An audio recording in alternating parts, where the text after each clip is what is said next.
오늘 말씀은 마태복음 4장 1절부터 11절 말씀입니다. 제가 봉독하겠습니다. 그때 예수께서 성령께에게 이끌려 마귀에게 시험을 받으러 광야로 가사 40일을 밤낮으로 금식하신 후에 줄이신지라. 시험하는 자가 예수께 나와서 이르되 내가 만일 하나님의 아들이거든 명하여 이 돌들로 떡덩이가 되게 하라. 예수께서 대답하여 이르시되 기록되었으되 사람이 떡으로만 살 것이 아니요 하나님의 입으로부터 나오는 모든 말씀으로 살 것이라 하였느니라 하시니, 이에 마귀가 예수를 거룩한 성으로 데려가 성전 꼭대기에 세우고 이르되 내가 만일 하나님의 아들이거든 뛰어내리라. 기록되었으되 그가 너를 위하여 그의 사자들을 명하시리니 그의 손으로 너를 받들어 발이 돌에 부딪히지 않게 하리로다 하였느니라. 예수께서 이르시되 또 기록되었으되 주 너의 하나님을 시험하지 말라 하였느니라 하시니, 마귀가 또 그를 데리고 지극히 높은 산으로 가서 천하만국과 그 영광을 보여 이르되 만일 내게 엎드려 경배하면 이 모든 것을 내게 주리라. 이에 예수께서 말씀하시되 사탄아 물러가라. 기록되었으되 주 너의 하나님께 경배하고 다만 그를 섬기라 하였느니라. 이에 마귀는 예수를 떠나고 천사들이 나와 수종드니라. 아멘. 우리는 지난 시간에 예수 그리스도께서 세례를 받으시는 사건을 함께 살펴보았습니다. 세례라는 것은 물로 우리의 몸을 씻듯이 성령께서 우리의 죄를 씻어주신다는 것에 표로서 행하는 예식이기 때문에 죄 없으신 예수 그리스도께서는 이러한 세례를 받으실 필요가 없으셨던 것입니다. 그래서 세례요한도 세례를 받으러 오는 예수님을 만류했던 것입니다. 그러나 예수 그리스도께서 세례 요한에게 이제 허락하라. 우리가 이렇게 하여서 모든 의를 이루는 것이 합당하다고 말씀하시자 이에 세례 요한이 허락을 하고 세례를 베풀게 되었습니다. 모든 의를 이룬다라는 것의 의미는 하나님이신 예수 그리스도께서 이 세상에 오신 목적이 자기 백성들을 저들의 죄에서 구원하시기 위해, 또 자기 백성 즉 교회의 머리로서 몸된 교회를 위해 그들의 죄를 사하시기 위해 오셨음을 세례 받으심을 통하여 보여주시고자 한 것입니다. 그래서 로마서 6장 3절부터 4절에서 무릇 그리스도 예수와 합하여 세례를 받은 우리는 그의 죽으심과 합하여 세례를 받은 줄 알지 못하느냐. 그러므로 우리가 그의 죽으심과 합하여 세례를 받음으로 그와 함께 장사되었나니 이는 아버지의 영광으로 말미암아 그리스도를 죽은 자 가운데서 살리심과 같이 우리로 또한 새 생명 가운데서 행하게 하려 함이라라고 말씀하고 있는 것입니다. 이처럼 예수 그리스도께서 이 세상에 오신 것도 그의 몸된 우리를 위해서이고, 세례를 받으신 것도 우리를 위해서이고, 십자가에 죽으신 것도 우리를 위해서이며, 부활하신 것도 우리를 위해서라는 것입니다. 우리를 죄 가운데서 구원하셔서 영원한 생명으로 이끄시기 위해 하나님께서 명하신 그 모든 일에 대해서 순종하시며 또 그것을 다 이루시기 위한 첫 시작을 세례를 받으며 시작을 하셨던 것입니다. 그리고 이러한 사역이 하나님의 뜻을 따라 온전히 이루어질 것이라는 보증을 해주시듯이 예수님께서 세례를 받으실 때에 성령께서 예수님 위에 임하셨고, 또 하늘에서는 이는 내 사랑하는 아들이요 기뻐하는 자라라는 성부 하나님의 소리가 들렸던 것입니다. 이러한 것은 예수 그리스도의 사역 시작부터 끝까지 성령의 충만함으로 이루실 것임을 보여주고 있는 것이며, 또 특히 예수 그리스도께서 본성상 하나님의 아들, 바로 독생자이신데 이 사역을 통해서 그의 몸된 우리도 역시 하나님의 아들, 하나님의 자녀로 부름받아 하나님의 기쁨이 될 것임을 말씀해 주신 것입니다. 이처럼 예수 그리스도의 사역이 세례를 받음으로 시작했기 때문에 이후로 이제부터 예수님의 본격적인 사역이 시작되어야 할 것처럼 보이는데, 오늘 본문을 보면 1절에서 그때에 세례를 받으시고 난 후 예수께서 성령에게 이끌려 마귀에게 시험을 받으러 광야로 가셨다라고 말씀을 하고 있습니다. 예수 그리스도께서는 세례 요한에게 세례를 받으신 이후에 곧바로 공생의 사역을 시작하신 것이 아니라 성령의 인도하심을 따라 광야로 가셔서 마귀에게 시험을 받으셨다라는 것입니다. 이러한 사실을 통해서 우리가 기억해야 할 것은 우리가 하나님의 백성으로 부르심을 받은 이후부터는 계속적으로 사단, 그 마귀의 시험이 우리에게 있을 것이다라는 것을 보여주고 있다라는 것입니다. 우리가 하나님의 백성이 아니라면 그냥 사단은 내버려 두어도 지옥 백성이 지옥 형벌을 받기 위한 길을 걸어갈 것이 분명하기 때문에 마귀가 우리를 유혹하고 시험하지는 않을 것입니다. 하지만 우리가 예수 그리스도를 영접하여 이 믿음의 길에 들어서게 되면 사단은 그러한 우리를 계속적으로 공격하고 미혹하고 넘어뜨리려고 하고, 특별히 또 신앙이 성장할 만한 놀라운 계기가 생기면 더 크게 우리를 공격해서 그러한 시험들을 잘 통과하지 못하고 우리 믿음이 자라지 못하도록 강도 높은 공격을 하게 된다는 것입니다. 그래서 우리로 하여금 하나님이 아닌 다른 것에, 세상이나 여러 가지 것에 빼앗기게 하여서 정말 하나님과는 상관없이 우리의 뜻대로, 우리의 마음대로, 우리가 좋아하는 대로 이 세상을 살아가도록 만들어서는 믿음의 길이 아닌 형벌과 심판의 길로 걸어가도록 한다라는 것입니다.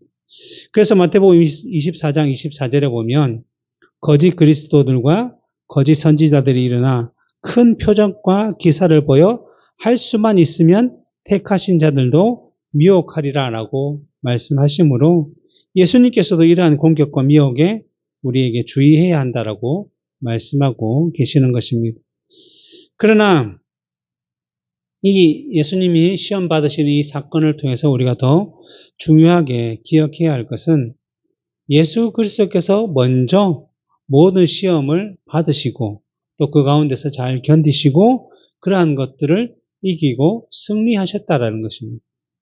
이 의미는 비록 우리가 세상을 살아가면서 이런 사단 마귀의 시험에 때로는 또 쓰러질 수도 있고 질 수도 있고 또 그로 인해서 힘들고 어려운 삶들을 살아갈 수도 있겠지만 우리의 머리이신 예수님께서 승리하셨기 때문에 결국에는 우리도 실패하지 않고 반드시 승리할 것이라는 사실을 미리 보장해 놓으셨다는 것입니다.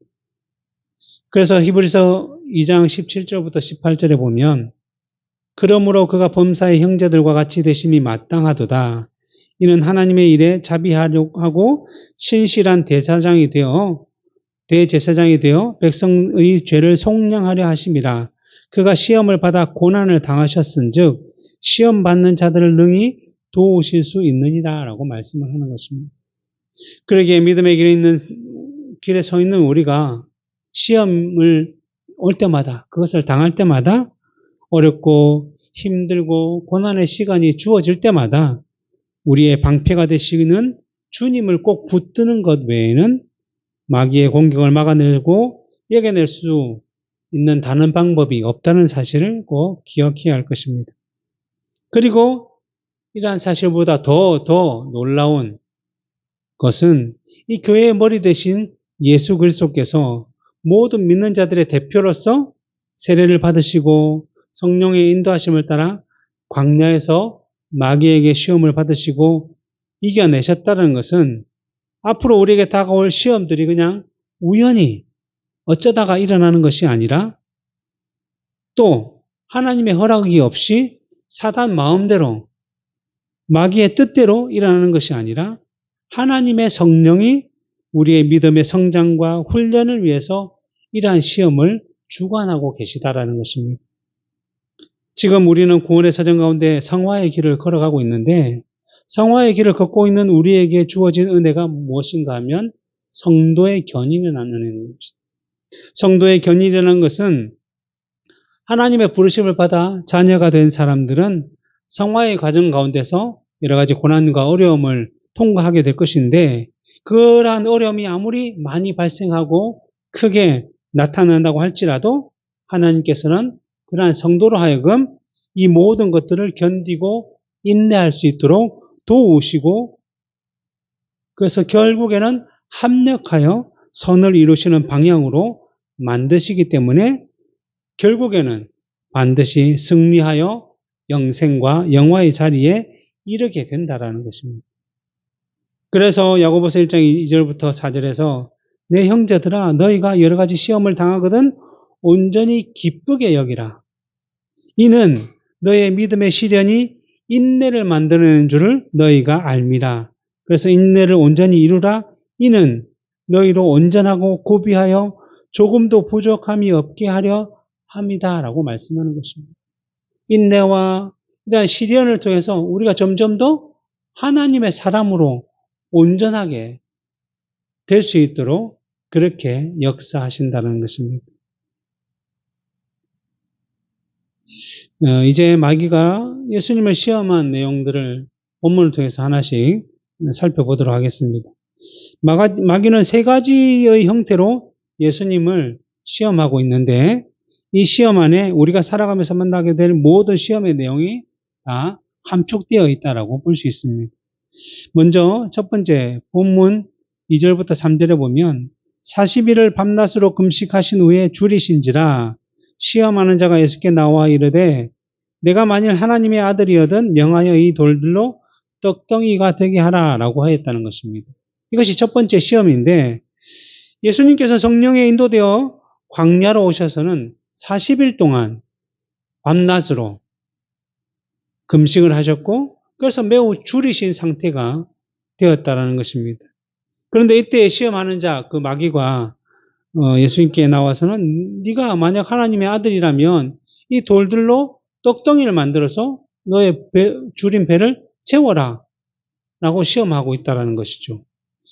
이러한 마귀의 시험은 내가 하나님의 아들이라는 것을 돌로 떡을 만들어서 그것을 먹어서 증명해라 라고 시험하는 것이 아니라 너는 하나님의 아들이기 때문에 당연히 신성의 능력으로 돌을 떡으로 만들 수가 있으니 근데 지금 배고파 줄인 상황이니 돌을 떡으로 만들어서 먹으면 되지 않느냐? 왜 그렇게 굶고 있느냐라고 말을 하고 있는 것이죠. 어떻게 보면 이 시험은 예수님의 능력으로 당연히 하실 수 있는 일이며 아무런 문제가 없는 것처럼 보일 수 있다라는 것입니다.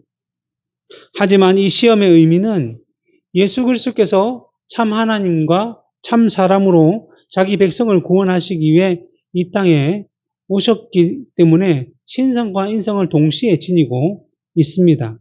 그런데 신성과 인성을 지니신 예수 그리스도께서는 세례 요한의 세례를 받을 때에 모든 의를 이루어야 한다라고 말씀하신 것처럼 이 세상에 오셔서 언제나 자기의 뜻이 아닌 하나님의 뜻을 이루는 방향으로 그 목적과 그 뜻을 가지고 사역을 하셨다는 것입니다. 그래서 우리가 알듯이 십자가를 지시기 전에 겟세마네 동산에서 기도하실 때에 내 아버지여 만일 할만하시거든 이 잔을 내게서 지나가게 하옵소서. 내가 십자가를 안 지고도 이 일이 지나갈 수 있도록 해 주십시오 라고 기도하면서 뭐라고 했죠? 그러나 나의 원대로 마시옵고 아버지의 원대로 하옵소서 라고 3번이나 기도를 하시면서 결국에는 하나님의 뜻을 따라 이루어 가는 삶을 살고자 하셨던 것입니다.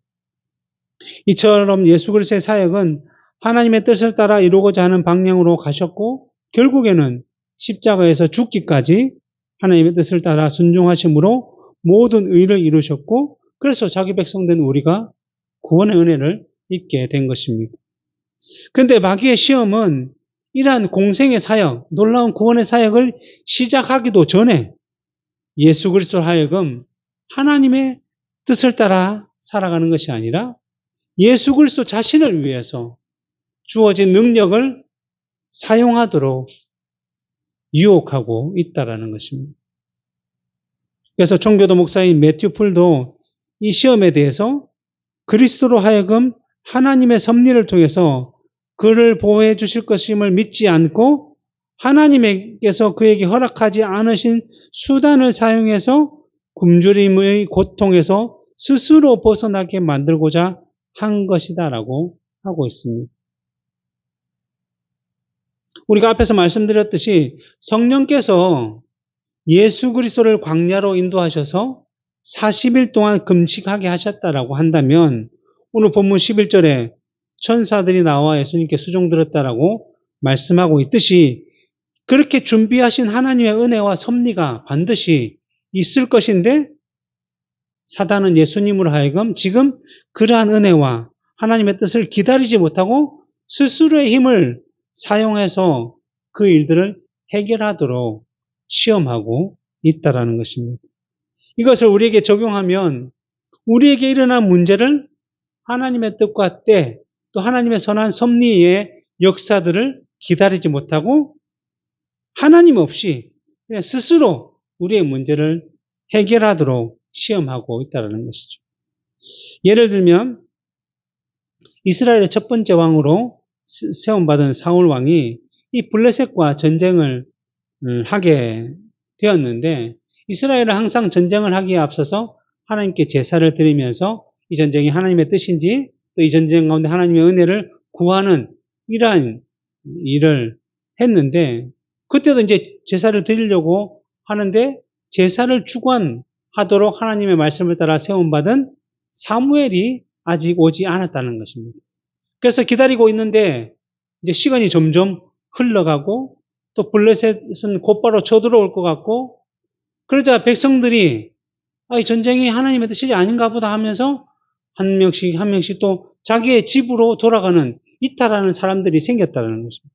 그러자 이 사울 왕이 이렇게 되면 우리가 블레셋과의 전쟁에서 지게 되는 것이 아닌가? 우리나라가 혹시 망하게 되는 것은 아닌가라고 생각해서 그냥 자기 마음대로 하나님의 뜻이 아닌데도 자기가 제사를 주관해서 이 전쟁을 시작하고자 했다는 것입니다.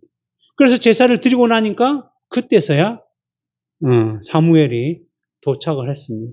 사무엘이 도착해서 이렇게 제사를 드리는 사울 왕에게 아니 왜 왕이 제사를 주관했느냐라고 물어보니까 그 사울 왕은 이 지금 상황이 너무나 좋지 않고 블레셋은 쳐들어오고 사람들은 뿔뿔이 흩어지고 그래서 우리가 전쟁에 질 것 같아서 부득이하여 어쩔 수 없어서 내가 이렇게 행했다라고 핑계를 대었다는 것입니다. 이 말은 무엇인가 하면 이 사울 왕은 누구를 믿고 신뢰하지 못했느냐 하면 온 천하 만물의 주관자이시며 창조주이신 하나님을 신뢰하고 믿지 못했다라는 것을 증명하고 있는 것입니다. 하나님이 하시고자 한다면 하룻밤새에 수십만 명을 죽이는 일은 아무것도 아니에요. 백성들이 아무리 가만히 있어도 마치 이스라엘 백성들이 홍해를 건너갈 때 너희는 가만히 있어 내가 오늘날 너희를 위하여 행하는 구원을 보라고 하신 것처럼 홍해의 물을 가르실 수 있는 분이 바로 하나님이십니다. 사울 왕은 이러한 것들을 기억하지 못하고 단지 지금 눈앞에 보이는 상황, 현실의 문제에 마음과 생각을 빼앗기다 보니 그것을 자기의 힘으로 스스로 해결하고자 하기 위해서 하나님의 말씀을 어기고 하나님의 명령을 어기고 제사를 지내서 자기가 해결하고자 했다는 것입니다. 그래서 하나님께서는 이러한 사울 왕을 폐하시고 또 그에게서 은총을 빼앗으시고서는 다윗을 다음 왕으로 기름 부어 세우셨던 것입니다. 마찬가지로 마귀가 예수님께 돌을 떡으로 만들어 먹으라고 한 이 시험이 바로 이처럼 하나님의 뜻과 그 말씀을 벗어나서 스스로 문제를 해결하도록 하는 시험이었다라고 하는 것입니다. 그래서 예수 그리스도께서는 이러한 마귀의 시험의 의도를 분명히 간파하시고 오늘 본문 4절에서 기록되었으되 사람이 떡으로만 살 것이 아니요 하나님의 입으로부터 나오는 모든 말씀으로 살 것이다 라고 말씀하셨습니다. 이 말씀의 의미는 우리가 살아가는 가운데 가장 중요한 것이 바로 먹고 마시고 입는 이런 떡과 같은 것이 아니라 하나님의 말씀이 더 중요하다는 것을 가르쳐 주는 것입니다. 떡은 지금 말씀드린 대로 세상의 방식과 세상의 방법과 세상의 가치와 같은 세상적인 것들을 의미한다라고 볼 수 있습니다. 어떻게 보면 지금 배가 고프니 당장 그 배고픔을 해결하고 지금 당장 돈이 없으니 돈을 구하기 위해 일을 하는 것이 어떻게 보면 너무나 당연한 것처럼 보일 수 있습니다. 그러나 이러한 시험 가운데 마귀의 의도는 지금 당장 급해 보이는 것에 우리의 마음과 생각을 집중하게 만들어서는 무엇을 보지 못하게 하는가 하면 하나님과 그 말씀과 약속과 은혜를 기억하지 못하고 바라보지 못하도록 한다는 것입니다.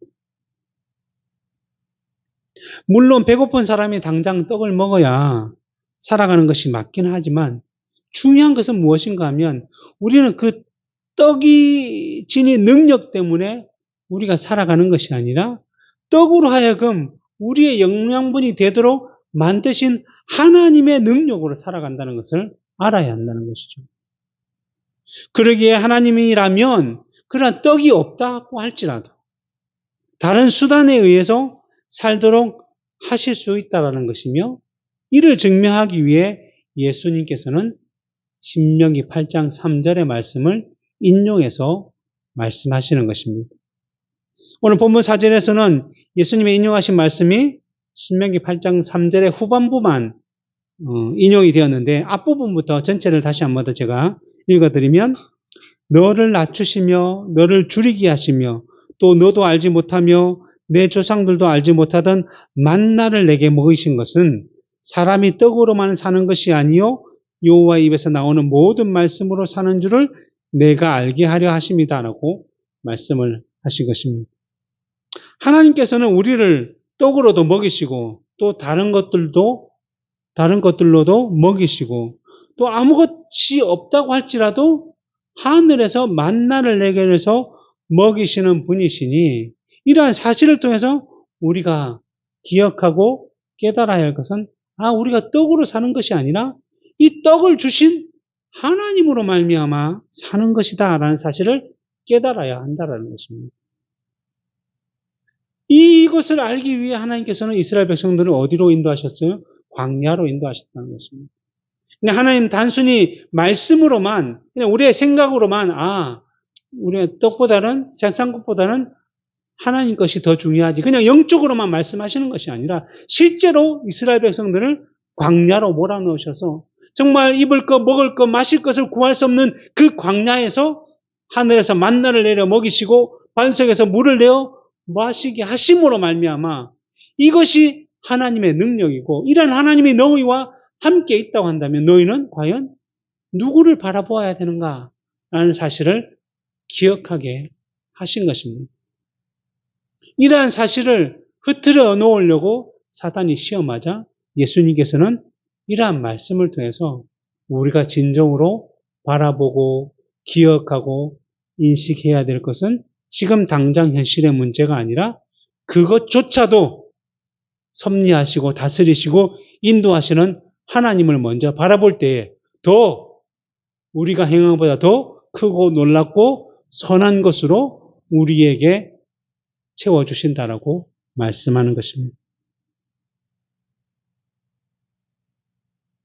그리고 이제 사단의 두 번째 시험은 사단이 예수님을 거룩한 성으로 데려가다가 성전 꼭대기에 세우고 내가 만일 하나님의 아들이라면 여기서 뛰어내리라라고 말하면서 시편에 나오는 말씀을 인용하면서 그가 너를 위하여 그의 사자들을 명하시리니 그들이 손으로 너를 받들어 발이 부딪히지 않게 할 것이다 라고 한 것입니다. 아니 하나님의 대적이며 우리의 모든 믿는 자들의 대적인 사단이 마귀가 성경 말씀을 인용하여 예수님을 시험하고 있는 것이죠. 아마 이제 자기가 한 첫 번째 시험을 예수님께서 말씀을 인용해서 물리치니까 또 그 말씀을 또 우리가 뭐라고 표현하죠? 흐트러 버리기 위해서 물타기 하듯이 우리로 하여금 말씀에 대한 바른 지식을 얻지 못하도록 하기 위해서 말씀을 가지고 이렇게 예수님을 시험하고 있는 것입니다. 마귀는 광명의 천사로도 가장한다라고 하는 그 고린도후서의 말씀처럼 무슨 수단을 다 동원해서라도 심지어는 자기가 정말 싫어하는 하나님의 말씀을 동원해서라도 우리와 같은 신자들을 유혹하고 미혹해서 하나님이 아닌 다른 것을 바라보게 하고 있다는 것입니다. 그래서 마귀가 이처럼 구약 성경을 인용해서 시험하고 있지만 실제로는 마귀는 그 말씀의 의미를 알지 못해서 엉뚱한 내용을 말하고 있음을 우리가 볼 수 있습니다. 지금 마귀가 인용한 것은 시편 91편 11절부터 12절의 내용인데 그것을 읽어보면 그가 너를 위하여 그의 천사들을 명령하사 내 모든 길에서 너를 지키게 하심이라. 그를 그들의 손으로 너를 붙들어 발에 돌이 부딪히지 아니하게 하리로다 하신 말씀을 지금 인용하고 있는 것이죠. 근데 이 말씀은 아주 높은 곳에서 떨어지더라도 천사가 그를 붙잡아서 붙들어서 발이 땅에 떨어지지 않도록 하겠다라고 하신 본문의 내용이 아니라 하나님의 백성들이 하나님의 말씀들을 따라 살아가면 언제나 어디서나 하나님께서는 그들을 보호하시고 지키시고 인도하신다는 것을 가르쳐주는 본문이라고 할 수 있습니다. 그러기에 마귀는 이 말씀의 의미도 알지도 못하고 그냥 인용해서 시험해서 그냥 그렇게 되나 안 되나? 한번 하나님의 말씀을 시험해 보라라고 속이고 있는 것이죠.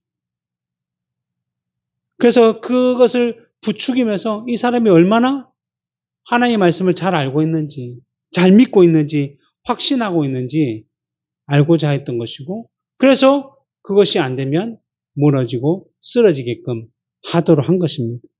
예를 들어 보면 이와 같죠. 창세기 3장에 보면 사단이 뱀을 통해서 하와를 미혹하는 장면이 나오고 있습니다.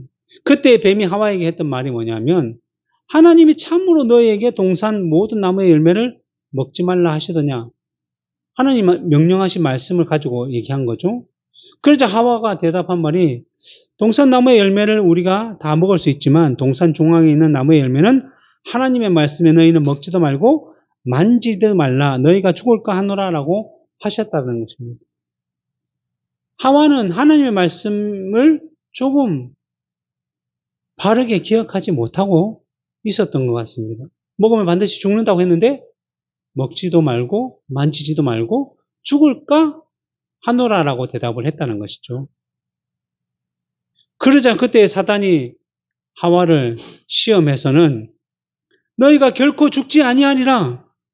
너희가 그것을 먹는 날에는 너희 눈이 밝아져서 하나님같이 되어 선악을 알 줄을 하나님께서 아시기 때문에 그렇게 말한 것이다라고 거짓 말을 한 것입니다. 그러면서 뭐라고 얘기한 거죠? 그러니까 한번 먹나 안 먹나 한번 죽나 안 죽나 한번 해봐라. 하나님 말씀이 진짜인지 아닌지 한번 시험해봐라. 예수님께는 높은 산에서 거룩한 성에서 떨어지면 그 발을 붙드신다고 했는데 그렇게 되나 안 되나 한번 시험해봐라. 하나님을 시험하라고 속이고 있는 것이죠. 그런데 하와는 어떻게 됐죠? 그 시험에 넘어가서 마음을 빼앗겨서 그 선악과 열매를 보니 어떠냐? 먹음직하고 보함직하고 지혜롭게 할 만큼 탐스럽게 보여서 그 열매를 따먹고 그 남편인 아담에게도 주어 어떻게 됐습니까? 죄가 세상에 들어오게 된 것입니다. 이처럼 사단 마귀는 언제나 하나님의 백성들을 속여서 하나님과 그 말씀을 신뢰하지 못하고 바르게 믿지 못하고 시험하도록 만들어서는 우리를 하여금 죄를 짓도록 하고 있다는 것입니다.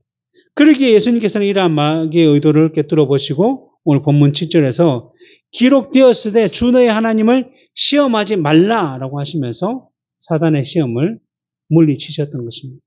사도 바울도 고린도전서 10장 9절에서 뭐라고 얘기했냐면 그들 가운데 어떤 사람들이 주를 시험하다가 뱀에게 멸망하였으니 우리는 그들과 같이 시험하지 말자라고 말씀을 했던 것입니다. 이처럼 하나님과 그 말씀은 그렇게 되나 안 되나 시험하고 확인해야 되는 대상이 아니라 언제나 믿고 신뢰할 대상이라는 것이며 만약 하와가 선악과 열매를 먹으면 반드시 죽는다고 하신 그 하나님의 말씀을 바르게 알고 믿고 신뢰했다고 한다면 그러한 사단의 시험에 넘어가지 않았을 것이며 예수님께서는 반드시 분명히 알고 계셨기 때문에 우리에게 그와 같이 너희도 시험하지 말라라고 사단을 물리치는 법들을 말씀해 주신 것입니다. 그리고 세 번째 시험은 사단 마귀가 예수 그리스도를 높은 산으로 데려가서 천하만국과 그 영광을 보여주면서 만일 자신에게 경배하면 이 모든 것을 주겠다라고 했다는 것입니다. 아니, 예수님께서 온천하 만물을 만드신 하나님이신데 도대체 이 마귀는 무슨 생각을 가지고 오히려 예수님께 이러한 시험을 할 수 있을까라고 생각할 수도 있겠지만, 마귀는 앞에서 우리가 속이는 자라고 불렀듯이 마귀는 사람들을 속이기도 하지만 스스로도 속이고 있는 것이죠. 그러니까 거짓 덩어리고 속임을 하는 속임 덩어리라고 할 수 있는 것입니다. 그래서 에베소서 2장 2절에 보면 그때 너희는 그 가운데서 행하여 이 세상의 풍조를 따르고 공중의 권세 잡은 자를 따랐으니 지금 불순종의 아들들 가운데서 역사하는 영이다 라고 말씀하고 있는 것처럼 자기는 공중의 권세를 잡은 것처럼 생각하고 자기를 속이고 있다는 것입니다. 그래서 사단은 그러한 착각을 따라 사람을 속여서는 세상에서 누릴 수 있는 모든 권세, 영광을 다 줄 테니 나를 따르라, 나를 경배하라, 그러면 다 너의 것이 될 것이다 라고 속이고 있다는 것입니다. 그래서 이러한 속임에 넘어가서 세상의 영광이라고 불리는 돈, 명예, 건강, 소유, 여러 가지 모든 것들, 그러한 것을 영광에 빠져서는 그것이 전부인 것처럼 생각하며 그것에서 헤어나지 못하는 사람들이 정말 많이 있습니다. 우리 주변에 이 세상에 정말 많은 사람들이 그러한 길들을 걸어가고 그것이 마치 성공인 것처럼 마치 모든 것을 누리는 것처럼 그렇게 살아가고 있죠. 물론 세상 사람들이 이러한 길을 걸어가고 있는 것은 아무런 문제가 없지만 사단은 이제 믿음의 사람들, 예수님을 시험하면서 그에 속한 그의 몸된 교회인 믿음을 가진 우리들까지 이러한 삶을 살도록 시험하고 있다라는 것입니다. 그런데 시편 1편에 보면 그러한 세상의 영광을 쫓아가는 사람들을 뭐라고 표현하냐면 겨와 같다라고 표현하고 있습니다.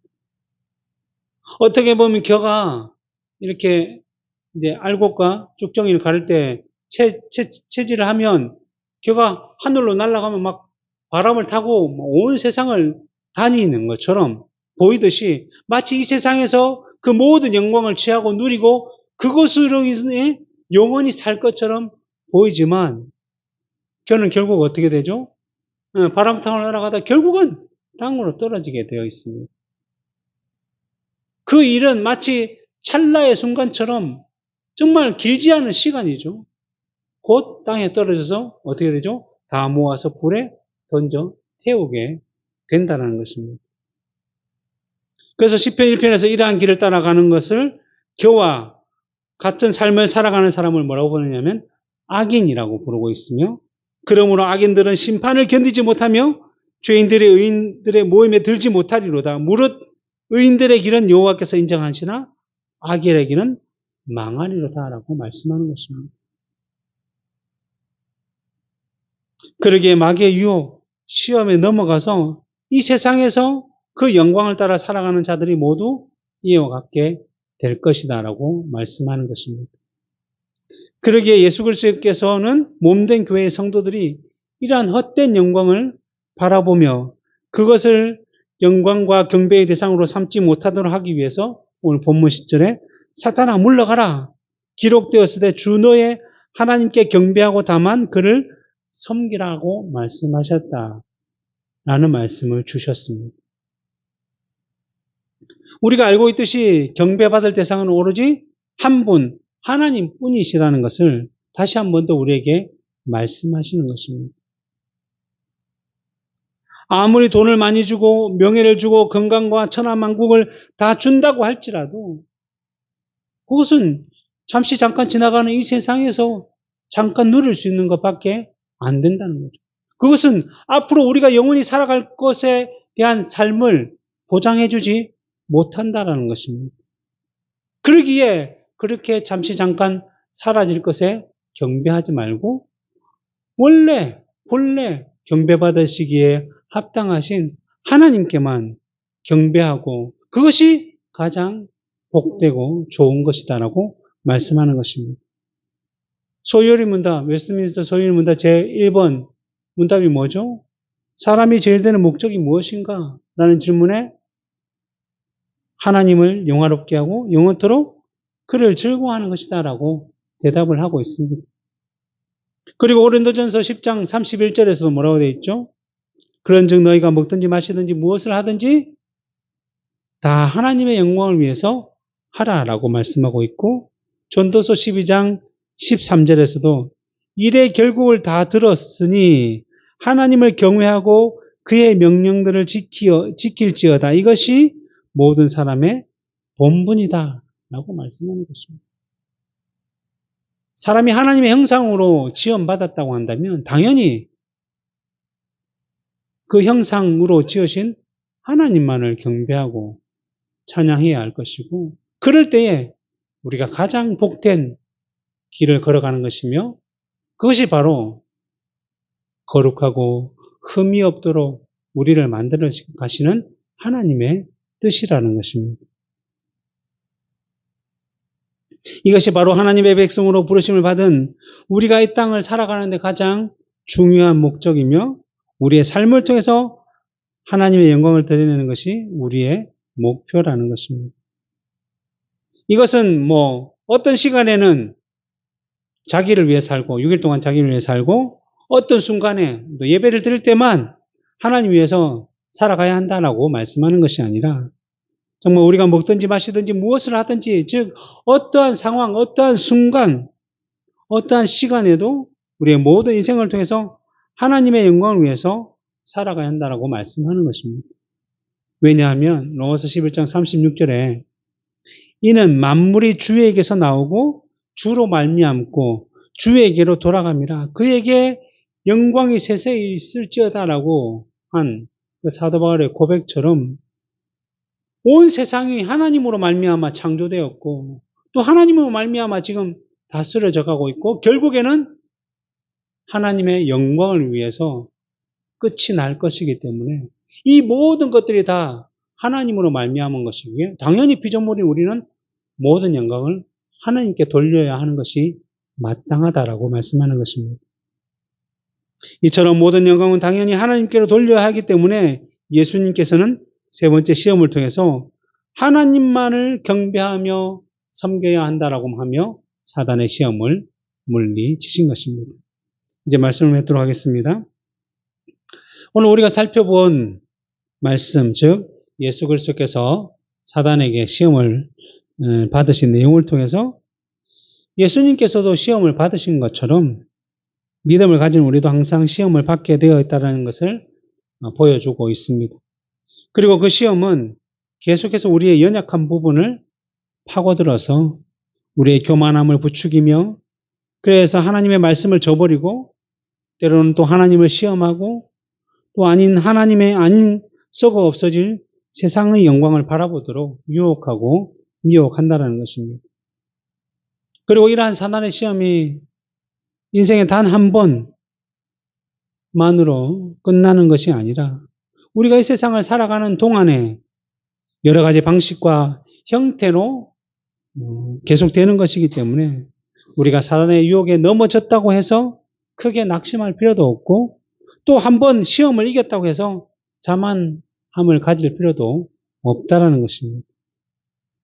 단지 그러한 시험을 우리의 머리 대신 예수 그리스도께서 이기고 승리하셨다는 사실을 기억하며 그의 몸된 우리도 또한 승리하실 것이라는 분명한 확신을 가지며 우리에게 주어진 여러 가지 시험과 공격과 유혹을 이기고자 해야 한다는 것입니다. 그리고 더 큰 은혜는 이러한 모든 일들이 다 하나님께서 성령을 통해서 우리의 믿음이 자라도록 주시는 시험이기 때문에 반드시 우리는 이 시험을 이겨낼 것이고 우리를 이기게 하신 그 하나님의 놀라우신 손길을 따라 그 모든 상황들이 합력하여 선을 이루게 될 것이기 때문에 우리는 그러한 확신을 가지고 지금 좀 힘들고 어렵고 또 때로는 고난과 환난의 순간이라고 할지라도 그런 하나님의 약속을 굳게 붙들고 나아갈 때에 우리 어려움들을 통과하게 될 것이고 그로 말미암아 우리의 믿음이 자라고 더욱더 하나님의 은혜를 사모하는 그러한 삶들을 살아가게 될 것입니다. 이것이 바로 예수님께서 받은 시험을 통해서 우리에게 주는 교훈이며 그러기에 우리는 그 교훈을 따라 온전히 살아가고자 힘써야 할 것입니다. 기도하겠습니다.